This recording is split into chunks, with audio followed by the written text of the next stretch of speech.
Hi అండి. Welcome to my channel simply మీకోసం. నేను మీ మృదుల. బాబు స్కూల్‌కి, ఈయన ఆఫీస్‌కి వెళ్ళిన తర్వాత నేను ఖాళీగా ఉంటానని వాళ్ళనుకుంటారు. కాకపోతే మన ఆడవాళ్ళకి ఎక్కడ ఖాళీ ఉంటుందండి? ఏదో ఒక పని ఉంటూనే ఉంటుంది. లేకపోయినా కూడా మనం చేస్తూనే ఉంటాము. మా వాడికైతే హాఫ్ డే స్కూల్సేనండి. ఫస్ట్ నుండి కూడా వాడికి 1:30 వరకేనండి. వాడు ఇంటికి వచ్చేటప్పటికి 2 అవుతుంది. అప్పటికల్లా నేను ఇంట్లో పనులన్నీ కంప్లీట్ చేసేసుకోవాలి. ఇల్లెప్పుడు నీట్‌గా ఉండాలి, మన పనులన్నీ టైంకి అయిపోవాలి అనంటే, ముందు మనం చేయాల్సిన పనేంటో తెలుసా అండి? బద్ధకాన్ని పక్కన పెట్టాలి. అంతేకాకుండా మనం చేసే రోజు పనులు కాకుండా, ఇంకా ఏమైనా బ్యాలెన్స్ ఉన్నాయా అని ముందు రోజు రాత్రి పడుకునే ముందు మనం ఆలోచించుకొని, ఒక పేపర్ మీద రాసుకొని పెట్టుకుంటే, మనం చేసే పనులన్నీ కంప్లీట్ అవుతాయి. మనకు కొంత ఫ్రీ టైమ్ దొరుకుతుంది. వంట చేసుకోవటం, బట్టలు ఉతుక్కోవటం, ఇల్లు తుడిచి నీట్‌గా పెట్టుకోవటం, ఎక్కడ వస్తువులు తీసి అక్కడ పెట్టుకోవడం అనేది రొటీన్‌గా జరిగే పనే కదండీ మనకు. అవి కాకుండా మనం ఇంకా ఏమైనా చేయాలా అంటే పిల్లలకి స్నాక్స్ కానీ, పిల్లల బట్టలను ఐరన్ చేయటం కానీ, ఇంట్లో అయిపోయిన గ్రోసరీస్‌ని ఫిల్ చేసుకోవటం కానీ, షాప్‌కి వెళ్లి తెచ్చుకోవటం కానీ, ఇవన్నీ కూడా మనం ఒక దగ్గర రాసి పెట్టుకుంటే, మనకి ఖాళీ దొరికిన సమయంలోని అవన్నీ కంప్లీట్ చేసుకోవచ్చండి. మధ్యాహ్నం పడుకోకుండా కొన్ని పనులను కంప్లీట్ చేసుకోవచ్చు. అవి ఏంటి అంటారా? పూజ సామాన్లు శుభ్రం చేసుకోవటం కానీ, పూజ గదిని శుభ్రం చేసుకోవటం కానీ, లేదు అంటే పిల్లలకు స్నాక్స్ ఏమైనా ప్రిపేర్ చేసుకోవటం. ఇలాంటివి కొన్ని ఉంటాయండి. ఇవన్నీ కూడా మనం మధ్యాహ్నం టైంలో పడుకోకుండా చేసుకోవచ్చు. లేదు మాకు మధ్యాహ్నం పడుకునే అలవాటు ఉంది అని అనుకుంటే, ఒక గంట రెస్ట్ తీసుకొని తర్వాత ఈ పనులన్నీ చేసుకోవచ్చు.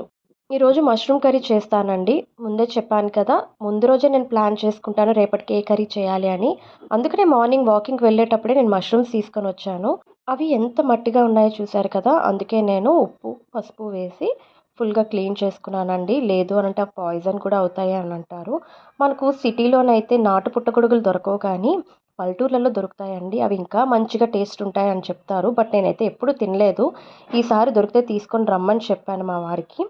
ఇక ఉల్లిపాయలు, టమాటాలు, పచ్చిమిరపకాయలు కట్ చేసేసి బాణీ పెట్టుకొని దానిలో ఆయిల్ వేసి అవి బాగా మగ్గిన తరువాత మష్రూమ్స్ కట్ చేసి పెట్టుకున్నాను కదండీ! వాటిని తీసి నేను వేసుకున్నాను. తర్వాత వాటిలోని నీళ్ళు మనం వేయనక్కర్లేదండి. వాటిలోనే వాటర్ వస్తుంది. కాకపోతే వాటిని మగ్గటానికి కొంచెం అంటే చాలా కొంచెం వాటర్ వేసుకోవాలి. వేసుకొని మనం వేసుకోవాల్సిన మసాలా సామాన్లు ఏమైనా ఉన్నాయి, లేదు మామూలుగా తింటామన్నా పర్వాలేదు. టేస్ట్ వచ్చేస్తాయి ఆ కర్రీ.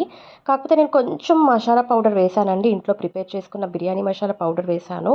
కర్రీ అయితే చాలా బావుందండి. మీరు కూడా ఒకసారి ట్రై చేయండి.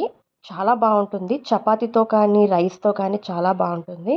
ఇక వంట అయిపోయిన తర్వాత ఎప్పటి గిన్నెలు అప్పుడే నేను కడిగేస్తానండి. మార్నింగ్ టిఫిన్‌కి పెట్టిన గిన్నెలు నాకు వంట చాలా తొందరగా అయిపోతుంది గదా! ఇంకా ఇడ్లీ తప్ప మిగతావన్నీ నేను వాష్ చేసేసానండి. టిఫిన్ గిన్నెలు, తర్వాత వంటవి అన్నీ కూడా నేను ఎప్పటికప్పుడు వాష్ చేసేసి పెట్టేసుకుంటాను. అవి అయిపోయిన తర్వాత ఇల్లు నేను ఇలా క్లీన్ చేసి నీట్‌గా పెట్టుకున్నానండి.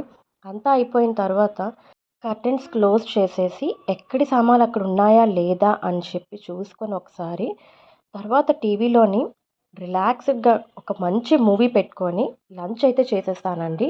నేను 12:30 లోపే నాకు లంచ్ అయిపోవాలి. లంచ్ చేసేసి కొంచెం రిలాక్స్ అయిన తర్వాత అప్పటికే మా వాడు వచ్చేస్తాడు 1:30కి. ఇంకా ఈవినింగ్ రొటీన్ అనేది నెక్స్ట్ వీడియోలో మీకు షేర్ చేస్తాను.